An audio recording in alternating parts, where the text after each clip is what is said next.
सहनाववतु सहनौ भुनक्तु सह वीर्यं करवावहै तेजस्विनावधीतमस्तु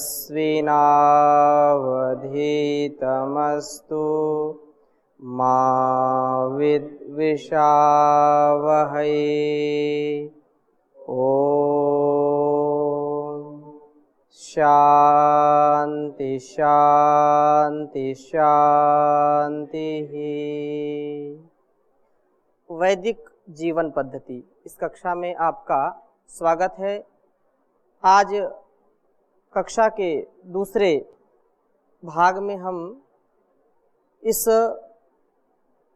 विषय में चर्चा कर रहे थे जिससे हमारा जीवन चलता है और जो हम कभी पतन की ओर नहीं जा पाते हैं, जिसको धारण करने से अथवा जो हमको धारण करता है वह धर्म, जिससे हमारी गति, प्रगति, उन्नति और उत्कर्ष जिसमें निहित है, उस धर्म के विषय में हम चर्चा कर रहे हैं।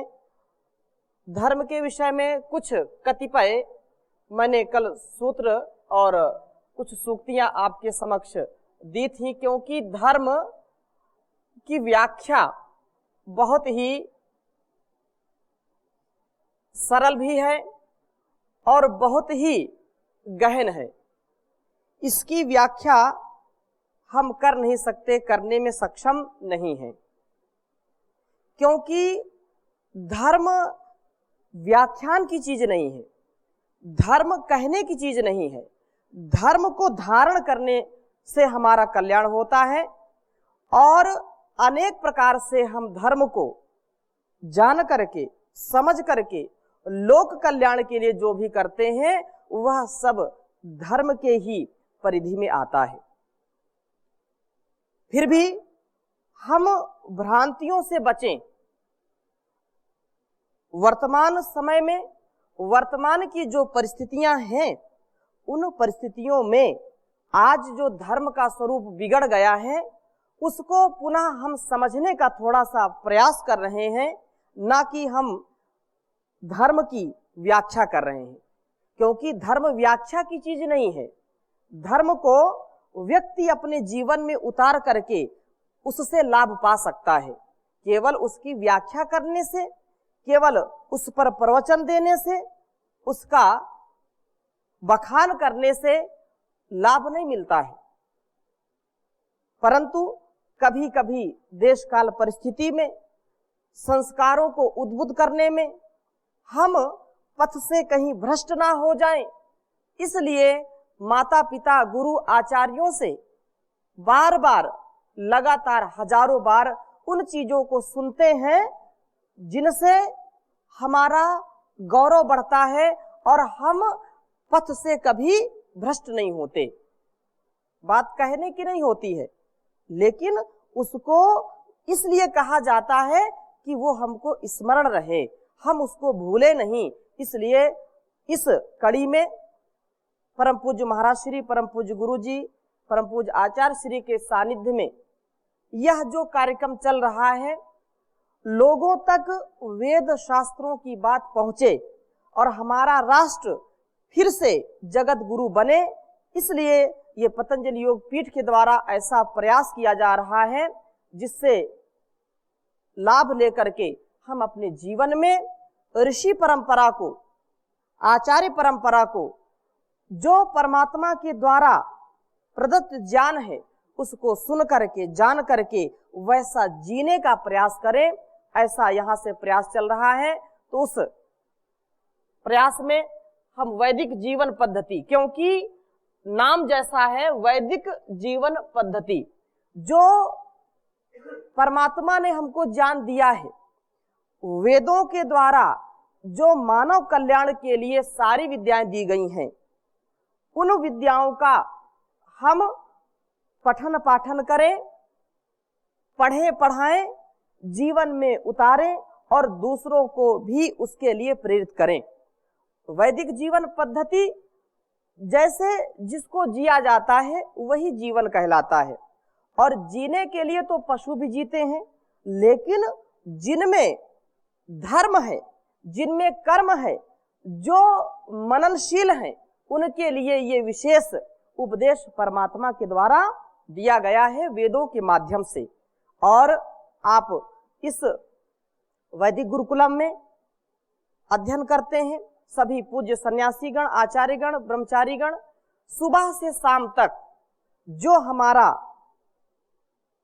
दैनिक कार्य है, दैनिक दिनचर्या है, वो वेदानुकूल है।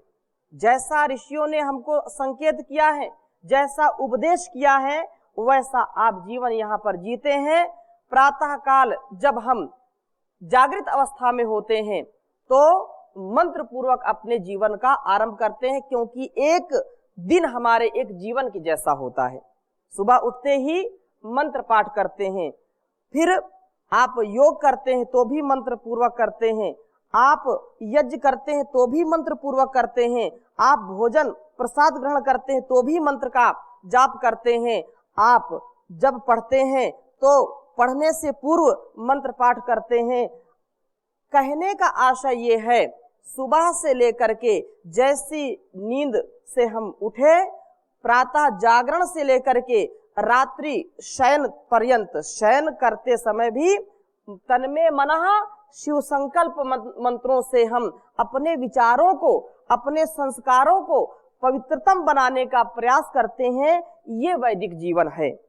हम जीवन को जिए, लेकिन अंधाधुंध बस भोगों की ओर या ऐसे आधुनिक जो आजकल का परिवेश है, उस परिवेश में अपनी निजता को ना खोएं, अपने अस्तित्व को ना खोएं, क्योंकि यह जीवन बड़ा अनमोल है। और उस परमात्मा के द्वारा ये अनमोल खजाना हमको मिला है। इसको हम यदि कौड़ी के भाव बेच दिए तो फिर बार बार ये जन्म हमको मिलने वाला नहीं है। तो हमारा जो भी कर्तव्य है वो धर्म है, और धर्म पूर्वक हम जब जिएंगे तो इस जीवन का जो मूल्य है वो बढ़ेगा, इसका गौरव बढ़ेगा और हम अपने लक्ष्य तक पहुंचेंगे। इसलिए धर्म को हम समझें। धर्म का तात्पर्य, कल हमारे एक वरिष्ठ भाई ने प्रश्न किया कि परिवेश जो आजकल का चल रहा है, इस परिवेश में धर्म की क्या उपयोगिता है। आपने कल जो चर्चा की उसमें तो प्राचीन काल की बातें ही विशेष थी। प्राचीन काल का धर्म अलग था, अब का धर्म अलग है।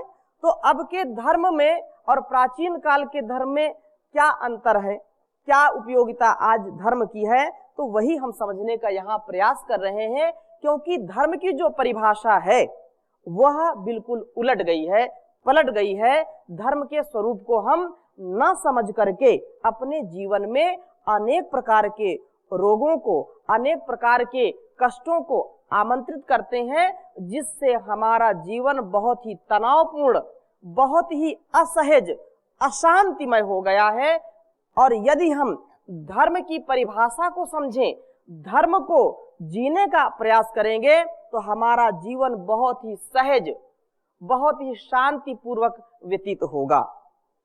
क्योंकि अब ये चर्चा आगे बढ़ेगी जैसे जैसे, आपको प्रत्येक आपके मन में जो प्रश्न है संभवतः उनका निराकरण होगा, और धर्म का जो मर्म है उसको हम जब कर्म में परिणित करते हैं तभी उसकी सार्थकता होती है।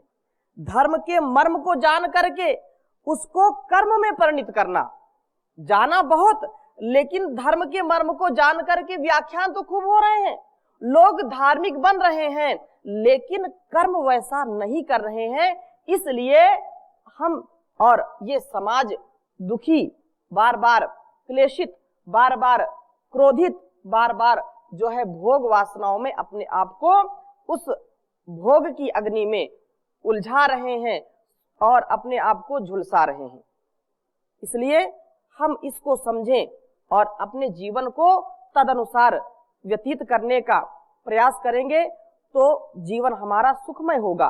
क्योंकि कहा ये शाम न विद्या न तपो न दानम ज्ञानम न शीलम न गुणो न धर्मः ते मर्त्यलोके भुवि भारभूता मनुष्य रूपेण मृगश्चरन्ति आहार निद्रा भयमैथुनञ्च सामान्यमेतत् पशुभिर्नराणाम् धर्मो हि तेषाम् अधिको विशेषो धर्मेण हीनाः पशुभिः समानाः। आहार निद्रा भय और मैथुन, इनमें यदि हम विश्लेषण करें, विवेचनात्मक तरीके से हम सोचने का समझने का प्रयास करें तो मनुष्यता की श्रेष्ठता किसमें है, मनुष्यपन किसमें है, तो कहा कि धर्म में है। और धर्म ही हमको सभी अन्य प्राणियों से ऊपर उठाता है, क्योंकि आहार के स्तर पर, निद्रा के स्तर पर, भय के स्तर पर और मैथुन के स्तर पर अर्थात संतानोत्पत्ति के स्तर पर तो हम सब बराबर ही हैं। सभी प्राणी बराबर है, चाहे पशु हो, पक्षी हो या मनुष्य हो।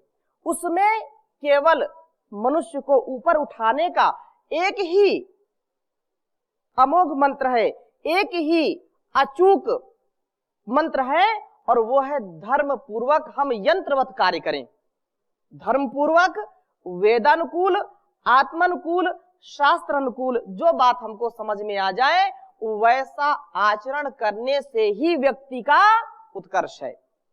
चाहे हम स्त्री हो, पुरुष हो, पत्नी के रूप में हो, पति के रूप में हो, पुत्र के रूप में हो, पुत्री के रूप में हो, शिष्य के रूप में हो, गुरु के रूप में हो, नेता के रूप में हो, प्रजा के रूप में हो, हर स्थिति में अपने धर्म का पालन करना, अपने कर्तव्य, ये कर्तव्य को यदि हम धर्म कहें तो इसमें कोई भेद नहीं है, क्योंकि हमारा जो निज कर्तव्य है वही हमारा निज धर्म है।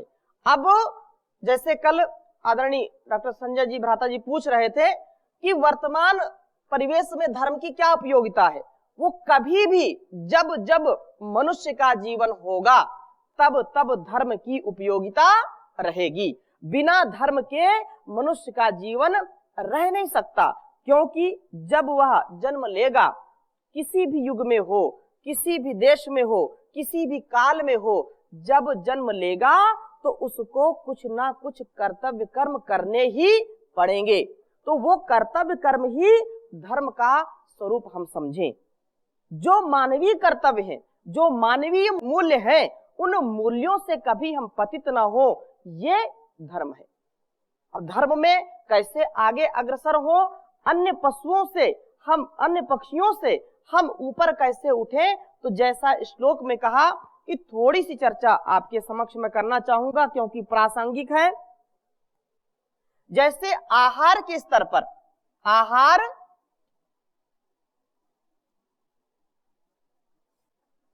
निद्रा,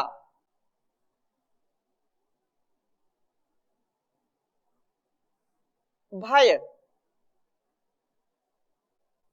और मैथुन, बिना धर्म के आचरण किए बिना हम इनका ठीक ठीक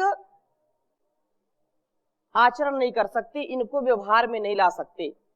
मनुष्य का धर्म ही उसको इनमें भी संतुलित करने की शिक्षा देता है। जो आहार है, जो निद्रा है, जो भय है और वो जो मैथुन। धर्म मनुष्य को सिखाया जाता है, धर्म की राह पर चलाया जाता है। जो नियम पशु पक्षियों के लिए परमात्मा ने बनाए हैं उनका कभी वो अतिक्रमण नहीं करते। लेकिन मनुष्य यदि धार्मिक नहीं है, धर्म पूर्वक यदि आचरण नहीं करता है, तो इन यदि चार चीजें हैं, इन चारों चीजों में भी मनुष्य फेल हो जाएगा। क्यों? क्योंकि धर्म पूर्वक उसने आचरण नहीं किया है। समझने का थोड़ा सा प्रयास करें। आहार के स्तर पर यदि जागरूक नहीं है, क्योंकि जागरूकता धर्म है, नैतिकता धर्म है, कर्तव्य धर्म है, सात्विकता धर्म है, ये जो चीजें हम यहाँ पर समझ रहे हैं, आहार के स्तर पर जैसे पशुओं को, जैसे पक्षियों को परमात्मा ने नियम बना दिया, जिसको शाकाहारी बनाया वो शाक सब्जी ही खा सकता है, वो मांस कभी नहीं खाएगा। जो पशु मांस खाने वाले हैं वो सदा मांस ही खाएंगे, बकरी हो गाय हो, ये घास भूसा और जो भी शाकाहारी चीजें उन्हीं का सेवन करते हैं। भूख से ये मर भले ही जाएं, लेकिन मांस के टुकड़े को खा करके पेट कभी भरना नहीं चाहेंगे। जो मांसाहारी हैं, जैसे शेर है और जो जंगली जो है भेड़िया है, उनको आप रोटी या शाक सब्जी खिला करके जीवित नहीं रख सकते, वो खाएंगे नहीं, चाहे भूख से मर जाएं। कुछ ऐसे पशु पक्षी हैं जो सर्वाहारी हैं, शाकाहारी भी हैं और मांसाहारी भी हैं, शाक सब्जी भी खा सकते हैं और मांस भी खाते हैं, जैसे बिल्ली है, जैसे कुत्ता है, और भी अनेक ऐसे पशु पक्षी हो सकते हैं, जैसे कौवा है। तो उन जिनको जो बनाया है वैसा वो व्यवहार करते हैं, लेकिन मनुष्य के स्वभाव में, मनुष्य के धर्म में ये बात हमको दिखाई नहीं पड़ती। फिर इसमें बहुत सारी चीजें आ जाती हैं कि मनुष्य तो सर्वाहारी है, मनुष्य को खाना चाहिए, लेकिन उसकी क्या पहचान है? जो पशु पक्षी हिंसक होते हैं उनके नाखून क्या होते हैं? नुकीले होते हैं और बड़े होते हैं, उनके दांत भी बहुत ही नुकीले होते हैं, उनको मांस के लिए ही बनाया है। जो शाकाहारी पशु हैं उनके आप दांत देखेंगे बिल्कुल जैसे मनुष्य के होते हैं, और आंतों का भी ऐसा ही जो है डिजाइन परमात्मा ने किया है। जो मनुष्य की आंत है वो बहुत ही लंबी बनाई है, और जो मांसाहारी पशु होते हैं उनकी संकुचित बनाई है। इसलिए हमको जानना चाहिए, समझना चाहिए। लोग बोलते हैं कि यदि मांसाहार मनुष्य नहीं करेगा तो असंतुलन यहाँ हो जाएगा, यदि मांस मछली का सेवन नहीं करेगा तो मछलियां बहुत हो जाएंगी, उनको कौन संतुलित करेगा, यदि बकरे भेड़ बकरी नहीं खाएगा तो यहाँ पर भेड़ बकरी ही नजर आएंगे। तो सारे संतुलन की जिम्मेदारी किसने ले रखी है? जो अज्ञानी मनुष्य हैं, क्योंकि जो यज्ञ है, यज्ञ से हमारा भोजन संबंधित है, यज्ञ करके ही हम भोजन करते हैं, और ये प्राचीन परंपरा है। जैसे यज्ञ में हम सुगंधित चीज डालते हैं उससे क्या होता है? वातावरण शुद्ध होता है, शुद्ध होता है, और वह यज्ञ कहलाता है। क्या कहलाता है? यज्ञ कहलाता है। यज्ञ से तात्पर्य कि वो कल्याणकारी होता है। हम ऐसे ही इस जठराग्नि में जो भी डालते हैं वो क्या होता है? यज्ञ हो रहा है। यज्ञ हम जब सुगंधित, पौष्टिक और स्वास्थ्यकर चीजें लेंगे तो हमारा दिलो दिमाग भी वैसा काम करेगा। जैसा खाएंगे अन्न वैसा हो जाएगा मन, जैसा पिएंगे पानी वैसी हो जाएगी वाणी। इसमें जो व्यक्ति दूषित अभक्ष पदार्थों का सेवन करता है, अभक्ष चीजों का सेवन हमारे बुद्धि को भी दूषित करता है। इसलिए परमात्मा ने भक्ष अभक्ष का ज्ञान हमको दिया है, हम उसको समझें कि क्या खा सकते हैं क्या नहीं खा सकते। इतने प्रकार के मेवा मिष्ठान, इतने प्रकार के फल फूल मनुष्य के लिए बनाए हैं, लेकिन मनुष्य उसको छोड़ करके मांस का सेवन करता है और अपने पेट को कब्रिस्तान बनाता है। क्योंकि जहां शव जलाते हैं उसको शमशान बोलते हैं ना, तो हाँ तो सारे पशु पक्षियों को ये चट करके उनको मोक्ष दिलाने का काम करता है। ऐसा तार्किक लोगों का मत है कि ये तो सब यहाँ असंतुलन फैला रहे हैं, तो मैं तो इस प्रकृति में संतुलन का काम कर रहा हूँ। ये इतनी ओछी और इतनी अपरिपक्व, इतनी नीची सोच है। यदि किसी की हम हिंसा करते हैं, किसी को दर्द देते हैं, तो हम भी जो आज बकरे खा रहे हैं, गाय खा रहे हैं, बकरी खा रहे हैं, वो अगले जन्म में ऐसा ही बनेंगे। ये निश्चित है। अवश्य में भोक्तव्यम कृतम कर्म शुभाशुभम न भुक्तम क्षीयते कर्म जन्म कोटि शतैरपि। तो आहार के स्तर पर कितना खाना है, क्या खाना है, कैसे खाना है, कब खाना है, इसका ज्ञान पशुओं को ज्यादा है, मनुष्यों को कम है। जो मनुष्य ज्ञान पूर्वक व्यवहार करते हैं उनको तो है ही है, लेकिन उनमें जो लोग बिल्कुल आहार को नहीं समझते हैं, वो पशु पक्षी से भी नीचे के स्तर पर आ गए। वो धर्म का भले ही जो है गुणगान करते हो, धार्मिक बनते हो, लेकिन जिनको ये नहीं पता है कि कितना खाना, क्या नहीं खाना, कैसे खाना, तो वो भी समझो कि धार्मिक नहीं है।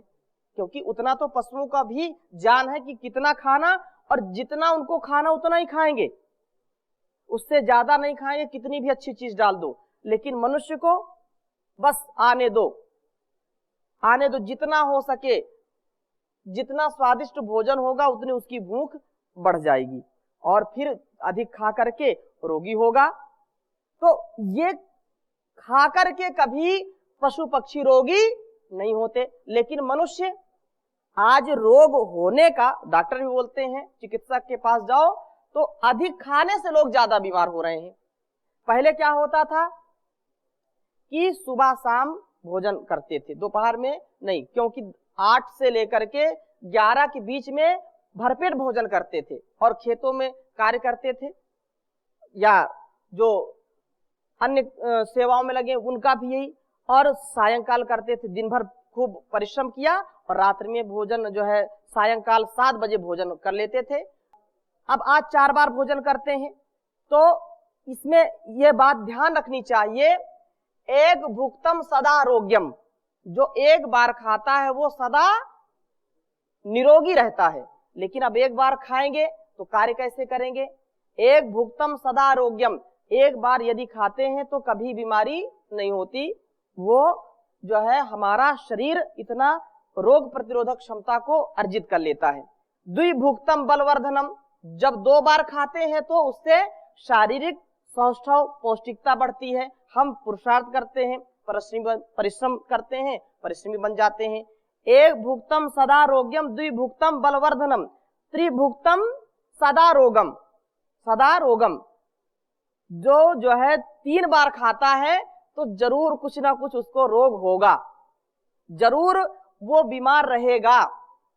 त्रिभुक्तम सदा रोगम, चतुर्भुक्तम तुमारकम, जो 4 बार ठूस ठूस कर खाएगा वो तो जल्दी ही स्वर्ग चला जाएगा, वो जल्दी ही उसका राम नाम सत्य हो जाएगा। इसलिए हमारे ऋषियों ने जो विधान किया है उसी के अनुसार चलना धर्म है। और ये धर्म हम यदि पशुओं में देखें आहार के स्तर पर, तो कितना वो श्रेष्ठता से उसको जीते हैं, ये समझने की बात है। 1 बार खाए योगी, 2 बार खाए भोगी, और 3 बार खाए रोगी। तो ये जो चीजें हैं अपने जीवन में उतारने की बात है। आहार के स्तर पर ये फेल, मनुष्य क्या है, पशुओं से ज्यादा नीचे है। आहार के स्तर पर यदि ज्ञान नहीं है तो ऐसे ही होगा, और जिनको ज्ञान है वैसा जो जीते हैं तो वो पशु से भी ऊपर उठ जाते हैं, धार्मिक हो जाते हैं।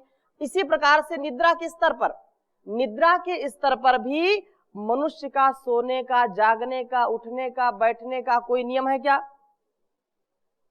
इसको जब मनाए तभी सोता है, चाहे दिन हो चाहे रात हो।